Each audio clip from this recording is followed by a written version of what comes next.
Mi nombre es Camilo Castellanos, yo soy médico, toxicólogo y epidemiólogo.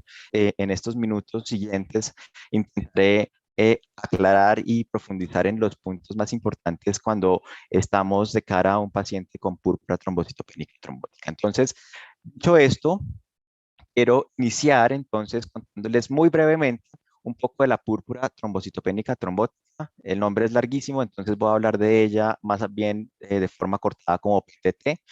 Y quiero contarles que la primera vez que se habló de PTT en la historia moderna fue en el año de 1924, es decir, hace casi 100 años. Estamos de cara a esta enfermedad, donde el doctor Moscovich nos hace un reporte de un caso de una niña de 16 años que empieza a presentar debilidad y dolor en un brazo. Después aparecen fiebres, síntomas neurológicos focales y transitorios. Se le hacen exámenes y se encuentra que estaba cursando con anemia y tenía zonas de hemorragia, tenía también insuficiencia renal. Después presenta insuficiencia cardíaca y después de 2 años, de 2 semanas de haber ingresado al servicio de atención médica, muere. Y pues inicialmente se le atribuye su muerte como a una causa tóxica. Sin embargo, quedan con la duda, le hacen una autopsia. Resulta que en la autopsia se encuentra que habían microtrombos a nivel de, de distintas vísceras, ¿no? Entonces es cuando dicen, bueno, aquí pasa algo y finalmente su muerte pues, se puede deber a esta aparición de estos trombos en los distintos órganos donde los encontraron. Entonces, este fue el primer caso se documentó en el mundo. No quiere decir esto que no antes sucedían, sino claramente eh, fue la primera vez que hubo un reporte donde empiezan a informar que este tipo de cosas están sucediendo. Y quiero entonces contarles también cómo ha sido el desarrollo de la enfermedad. Entonces, aquí tenemos en el año de 1924 la descripción inicial. En ese momento se atribuye que la mortalidad de la enfermedad es del alrededor del 90% y que esas muertes además ocurren muy rápidamente después de que el paciente ingresa al servicio de atención médica. Y pasan casi 60 años cuando se empieza a sospechar que probablemente esta causa de muerte de estas personas que pues, llegaban al servicio de urgencias con un daño de un órgano blanco más los síntomas asociados, fiebre y demás, anemia, trombocitopenia, empieza a sospechar solo hasta el 82 que se puede dar debido a la presencia de multímeros del factor de von Willebrand. Sin embargo, no se tiene mayor información al respecto. En el año 91, entonces, empiezan a empezar a probar algún tipo de terapia porque pues hasta el momento no había nada que pudiera de alguna manera servir de terapia para la PTT. Y pues como empezaron a pensar que había algo en la sangre que era lo que estaba causando la aparición de estos trombos, consideran que pudiera eventualmente el paciente beneficiarse de una plasmaféresis o un recambio plasmático. Y entonces empiezan a estudiar esta como alternativa terapéutica y en el año 91 ya se instaura como un pilar de tratamiento de la enfermedad porque la plasmaféresis logra que se reduzca esa mortalidad en la enfermedad, pasando de un 90 hacia alrededor de un 20 a un 15% de mortalidad. Eso fue en el año 91 y desde entonces se empieza a utilizar la plasmaféresis como terapia en esta enfermedad. En el 96 se reconoce que existe una proteína, no se sabe cuál es en el momento, una proteína que está relacionada con el factor de von Willebrand, se identifica, y en el 98 se reconoce o se descubre que hay un mecanismo inmunológico en el cual se generan autoanticuerpos que van a causar una deficiencia de esa enzima que habían descubierto 2 años antes. Empieza a tener como un poco más de claridad de cuál es ese factor que está causando la enfermedad. Y en el año 2001, entonces ya un poco más avanzada la tecnología, esa enzima, que es la que ustedes están viendo en pantalla como que termina en CP, la identifican y le ponen un nombre, le dicen, esta se va a llamar la enzima ADAMS 13, y esta ADAMS 13, cuando hay unos niveles bien bajos, es decir, por debajo del 10% de su actividad normal, pues es lo que nos está dando la confirmación de que estamos de cara a una PTT.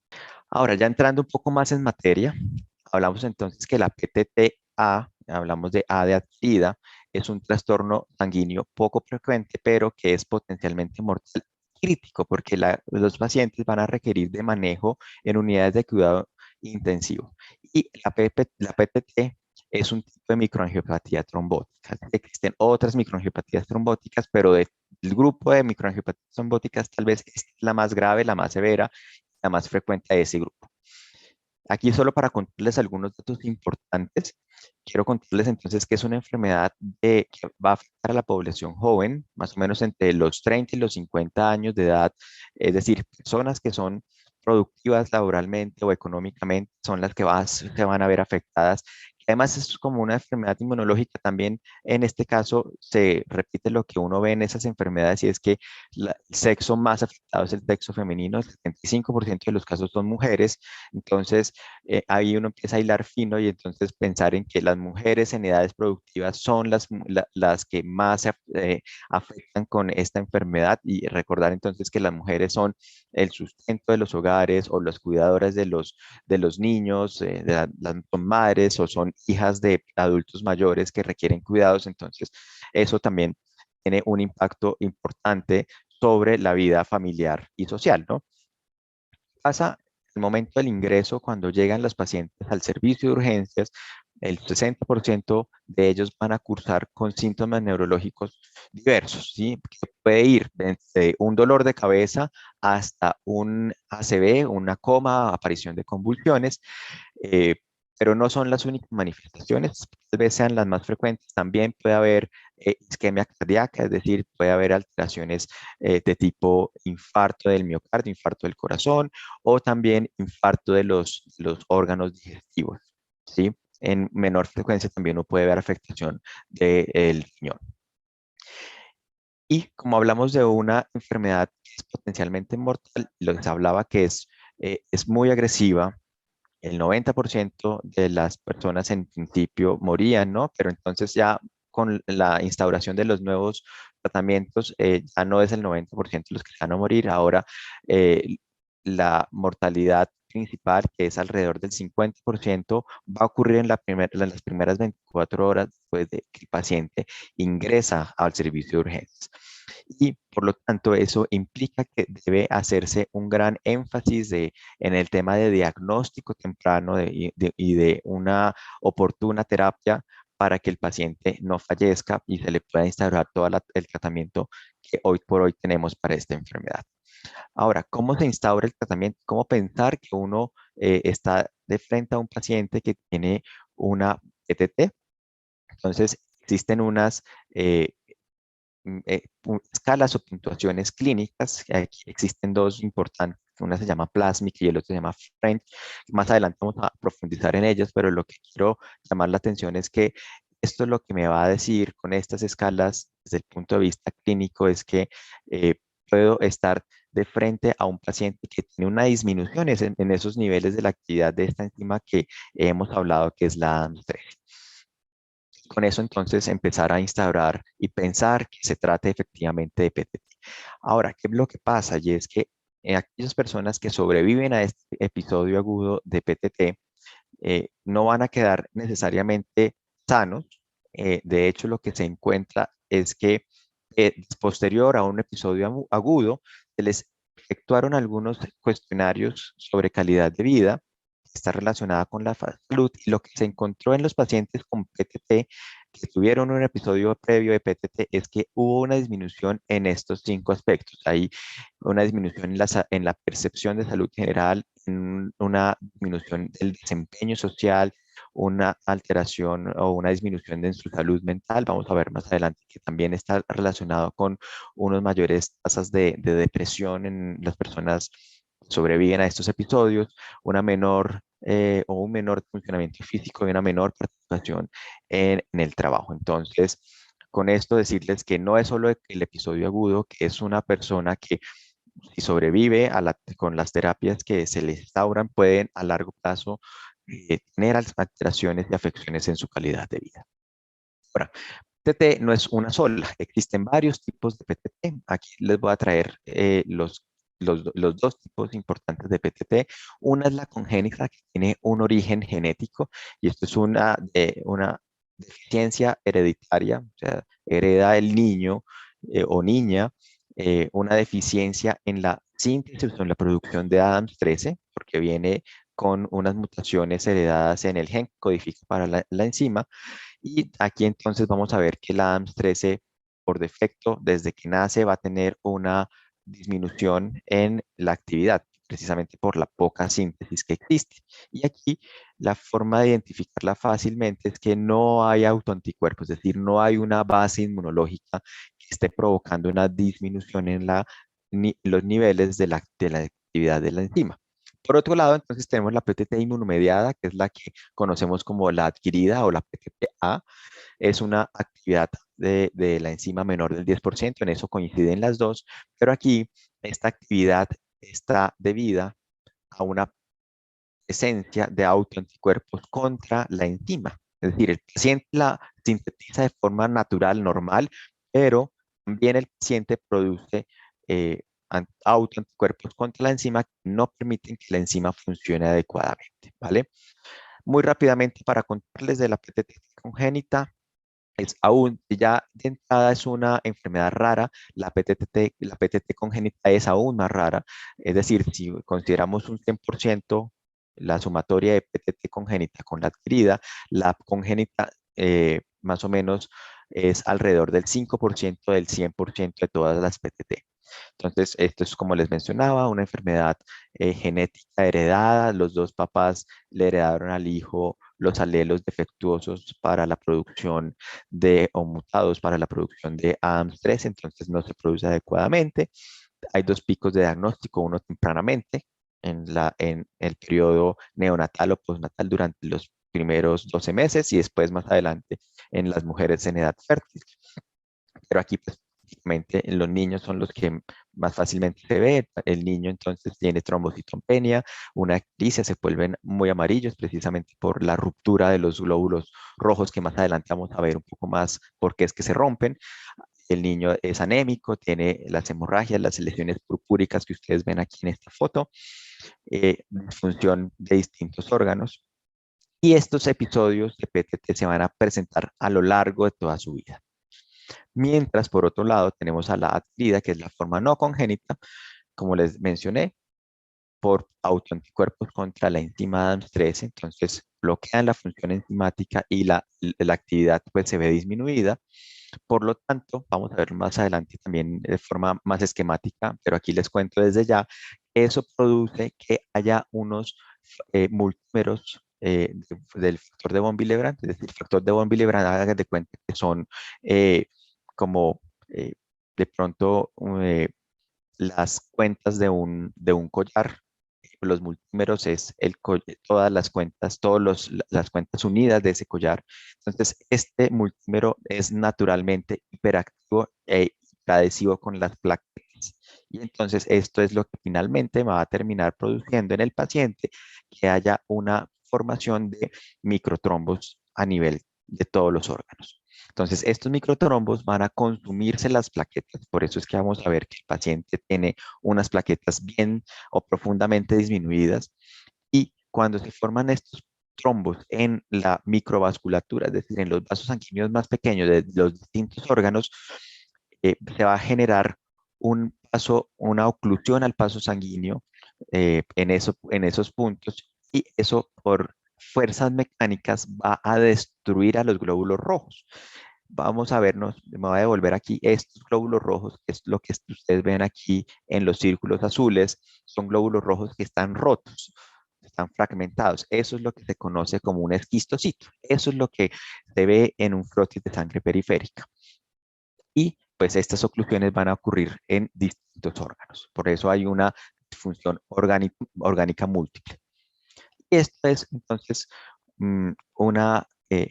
distintos cortes histológicos de los órganos de personas que han muerto por PTT, y entonces lo que vemos es con las flechitas las distintas estructuras corporales que vemos allí, riñón, colon, corazón, páncreas, se forman trombos en los vasos sanguíneos. Y eso es pues finalmente lo que termina conllevando a la muerte del paciente. ¿Cuáles son los desencadenantes? Varios. Las infecciones, sobre todo virales, pero también hay algunas infecciones bacterianas que la desencadenan, el cáncer, el embarazo, pacientes que han sufrido trasplantes, el VIH y el uso de algunos medicamentos o drogas. Ahora, un poco, vámonos a la minucia. Aquí lo que ya les había mencionado, hay una deficiencia del funcionamiento de la ADAMS13 de forma severa, donde la actividad es menor del 10%.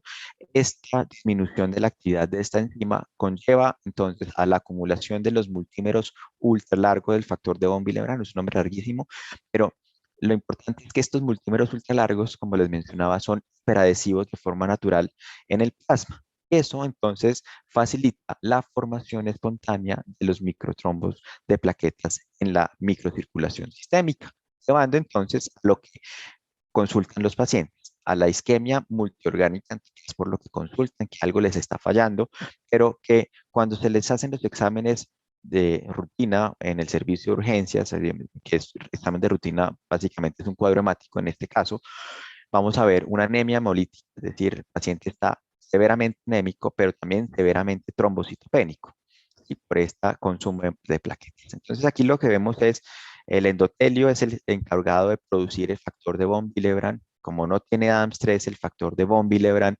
empieza a pegar, hagan de cuenta que es como una red para pescar. ¿Y qué es lo que pesca? En este caso lo que va a pescar son plaquetas. Entonces, ¿qué pasa? El ADAMS3 se constituye de forma esquemática como unas tijeras que van a romper esa malla o esa red de pesca y pues por supuesto ya no puede pescar cuando una red de pesca está rota. Em, entonces eso es lo que permite el funcionamiento normal.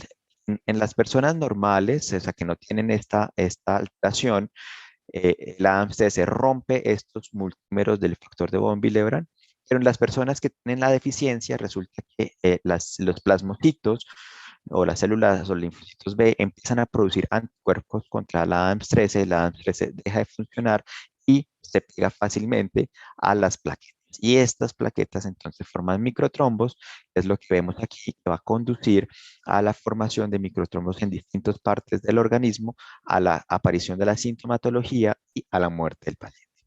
Entonces, aquí lo que vemos nuevamente es, primero, formación de anticuerpos. Estos anticuerpos van a reconocer la ADAMS13, una vez la reconocen, bloquea su funcionamiento y lo que hacen es entonces que facilita la agregación plaquetaria. Y entonces esto lleva a una formación descontrolada de microtrombos en los distintos vasos del organismo. Y que entonces, para llamar la atención, es que el 95% de los pacientes llevan a una trombocitopenia que no se explica por qué, con un recuento plaquetario menor de 20.000 a 30.000 plaquetas, es decir, de verdad, si las plaquetas normales son entre 150.000 hasta 450.000, pues uno dice, 30.000 es el 20%, ¿no? Entonces, el 95% de los pacientes llevan una trombocitopenia inexplicable, el 80% una anemia que no se explican también, donde lleva una hemoglobina por debajo de 8 gramos por decilitro.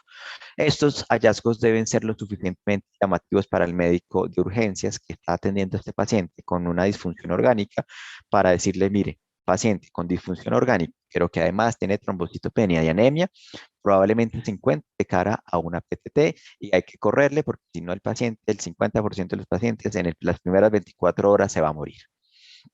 Entonces, ¿cómo sospecharlo? Entonces, aún si tengo estos dos hallazgos de trombocitopenia y anemia, pedirle un frotis de sangre para mirar si existen estos esquistitos, que eran las imágenes que les mostraba previamente, que son los glóbulos rojos fragmentados.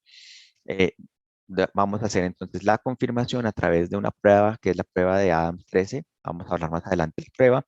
Y, por supuesto, dada la gravedad de la enfermedad, debe proporcionarse el tratamiento de forma inmediata. Si no está un hematólogo cercano, hay que remitirlo a un servicio de hematología próximo o a un servicio de UCI, donde sea que lo haya lo más próximo al sitio donde se esté. Y les mencionaba que existía el puntaje plásmico. puntaje plásmico entonces me va a hacer a mí como clínico, como persona o como médico del servicio de urgencias, pensar que efectivamente estoy de cara a un paciente con púrpura trombocitopénica trombótica. Son 7 criterios que se incluyen. Aquí entonces está el recuento plaquetario menor de 30.000, criterios de hemólisis, que aquí están abajo los criterios de hemólisis, que el paciente ha tenido tratamiento para cáncer el año anterior, o ha tenido una historia de trasplante de órgano sólido de células madre, tenga un volumen corpuscular medio, bajito, el INR, que es una prueba de coagulación, esté por debajo de 1.5 y que su función renal esté básicamente conservada. Estos me van a dar con sí o no puntaje. 0 a 4 hablamos de que es un riesgo bajo, ¿sí? Tenga una AMS-13 por debajo del 10%, es decir, me predice ese plasmic qué tanto, si efectivamente el paciente tanto riesgo tiene que tenga una AMS-13 disminuido. 5 o 6 hablamos de un riesgo intermedio, pero si tiene los 7 puntos positivos, vemos que el riesgo de que efectivamente la AMS-13 esté por menor del 10% es de un 96%. Así que entonces el plasmid nos ayuda, pero no es, no exime de uno pedirle la prueba de AMS-13. Y aquí entonces recordarles, por eso los pongo en grande, el 10%, porque es el umbral donde me dice menos del 10%, sí o sí se trata de una PTT. Entonces, por favor, llévenselo en sus cabezas, en su memoria. AMS-13 por debajo del 10%, estamos de cara a una PTTA. ¿Vale? Entonces, en resumen, estos son los pasos para diagnosticar la PTT. Primero, entonces, la triada constituida por el daño de órgano blanco, el que sea, pensar principalmente en sistema nervioso central, corazón, sistema digestivo y riñón, alguno de ellos estar afectado, pero además tener anemia y trombocitopenia inexplicables. En eso, entonces, pensemos que se trata de PTTA. Una vez pasa eso, entonces, lo que les mencionaba, solicitemos un frotis de sangre periférica, definir si efectivamente hay esquistocitos, usar el puntaje plásmico como predictor de la disminución de la actividad de la AMS-13, confirmar a través de la solicitud de los niveles de AMS-13 y finalmente remitir a hematología o a un servicio de atención de cuidado crítico de inmediato porque el paciente se puede complicar y se puede morir. Ahora, les mencionaba al inicio que pese al tratamiento con plasmaféresis e inmunosupresión, siguen habiendo un porcentaje de pacientes que se mueren, ¿sí? ¿Qué es lo que tenemos aquí? Digamos que la plasmaféresis más la inmunosupresión eh, puede variar aquí el porcentaje dependiendo de la serie de casos, pero varía entre el 7 y el 20% o 21%. Los pacientes que aún con la plasmaféresis o el recambio plasmático pueden morir. Entonces, esto nos lleva a plantearnos cuáles son los ejes fisiopatológicos que están actuando en la PTTA y cómo podemos contrarrestar uno a uno. Entonces, por un lado, tenemos la AMS-13 no funcional y la presencia de multímeros ultralargos del factor de von Willebrand, ¿sí? Que lo mencioné ya previamente. Dos, la formación de autoanticuerpos contra la AMS-13 es la interacción de las plaquetas con el factor de von Willebrand. Entonces, ahí tenemos 3 puntos donde debemos actuar o activar para poder entonces, de alguna manera, contrarrestar la gravedad de la enfermedad. Es lo que pasa hoy por hoy y es que vamos a verlo. eh, Tenemos tratamiento para estos 2 pilares. Nos falta un tercer tratamiento que les cuento desde ya. Por fin nuestra agencia regulatoria dio paso y dio cabida a que podamos tener un medicamento que va a actuar sobre este pilar, que es la interacción de las plaquetas con el factor de von Willebrand. Entonces, este es el abordaje terapéutico de la PTTA. Por un lado tenemos la terapia inmunosupresora. Recuerden entonces que tenemos una base inmunológica donde las células B o los linfocitos B y los plasmocitos van a producir autoanticuerpos contra la enzima ADAMS13. Entonces, por aquí, entonces tenemos la utilización de los esteroides, algunos inmunomoduladores, como rituximab, existen otros, este es un caso. Dos, tenemos el uso de la plasmaféresis o el recambio plasmático. Lo que nos va a hacer es, por un lado, va a reponer ese ADAMTS13 que está disfuncional. Por otro lado, va a eliminar los autoanticuerpos que están produciéndose, pero también me va a eliminar o va a barrer los multímeros ultralargos del factor de von Willebrand. Entonces, por eso la plasmaféresis o el recambio plasmático es un pilar importante. Tercero, tenemos Caplacizumab, que es el medicamento que les mencionaba, que va entonces a actuar sobre ese mecanismo de unión entre la plaqueta y el multímero ultralargo del factor de von Willebrand. Entonces, esto es lo que tenemos hoy por hoy, pero entonces, de tratamiento. Y eh, antes de pasar y de continuar, quiero contarles qué pasa en nuestro ambiente, en nuestro entorno colombiano. Y es que hoy por hoy no tenemos datos locales de lo que está pasando alrededor de la púrpura trombocitopénica trombótica.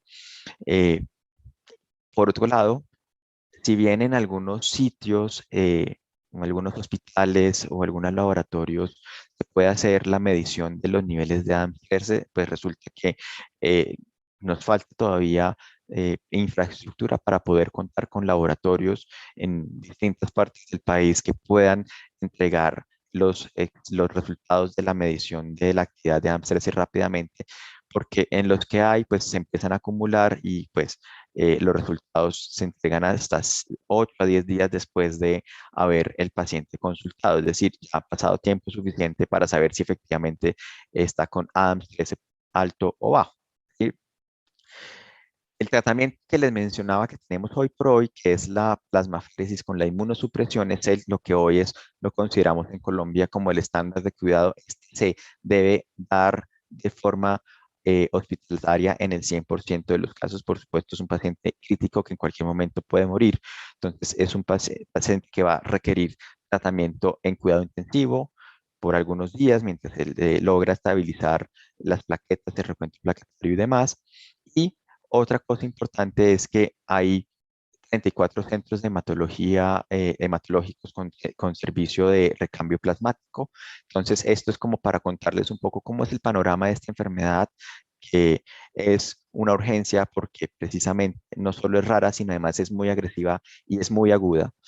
Eh, Aquí nosotros, pues, hoy por hoy lo que tenemos es que para 2018 y 2019 hubo, a pesar de que no tuvimos datos científicos publicados, pues lo que vemos a través del sistema de reporte nacional es que pasaron de 209 a 356 pacientes que tuvieron diagnóstico de microangiopatía trombótica. Hoy por hoy el CIE-10 no es tan específico y nos puede discriminar entre las distintas microangiopatías trombóticas, solo las engloba en un único diagnóstico que es microangiopatías trombóticas, pero aquí para contarles cuántos hubo en estos últimos 2 años.